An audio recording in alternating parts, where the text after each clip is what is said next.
So ibig sabihin pasok yan, yan ang bracket na yan. So kailangan ayusin natin to. So katulad ng sinabi ko, okay na yung blend.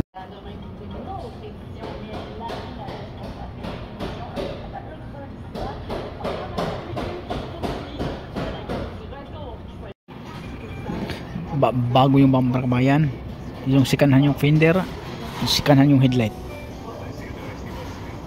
blending yung pintuan.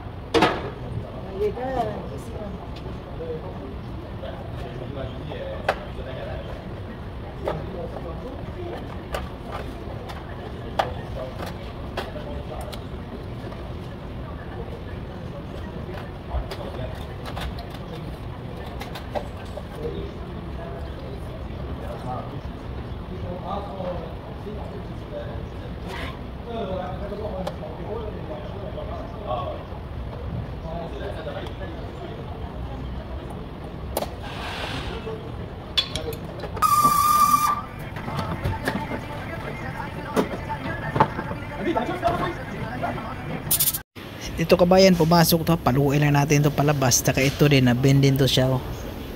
Pero ito din parang pumasok din siya, oh. So ayusin lang natin yan. Saka na natin i-final yan. Pag mailagay na natin yung fender dito sa pintuan, malayan natin yung fender dito, yung gap niya sa fender, saka na natin to ayusin ng maayos. Pero ito, paluin natin yan.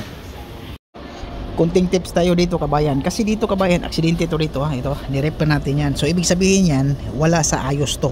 So ang una natin gagawin kabayan, pati ito, ha, pati itong hood. So isitin natin yung hood, saka na unahin natin to dito.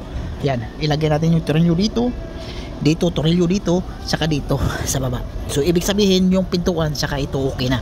So ang ating isipin natin ngayon, yung hood muna. So ito, so yung tornilyo nito hindi sa ayos to. So parang ito, yan, okay na yan. Tapos ilagay natin yung hood. Paglagay natin ng hood, saka na tayo mag-ayos dito. Itong tornilyo na to. So kailangan nakatornilyo ito dito sa bracket. Ito pasok kasi ito, kasi nirepair natin ng nakaraan. Tapos hindi pa naayos, hindi pa tayo nag-final kasi wala pang fender, eh. Kasi yung fender to basag, eh. So ito yung fender, oh. Yan, oh. So ibig sabihin pasok yan. Yan ang bracket na yan. So kailangan ayusin natin to. So katulad ng sinabi ko, okay na yung doon. Tapos yung ilagay natin tornilyo dito, tapos ilagay natin yung hood. Pag okay na yung hood, dito na tayo mag-focus. Ito, malayo ito sa kabayan, ha. Yan, oh. Yan ang technique kabayan para hindi ka mahirapan. So ibig sabihin pag okay na yung hood, pakita dito, ilagay natin yung ilaw. Pagkatapos ng ilaw, yung bracket dito sa bumper, ibig sabihin okay na yan, walang problema na yan. Ganun ang technique kabayan para mas madali at hindi ka mahirapan. Unahin mo buta dito.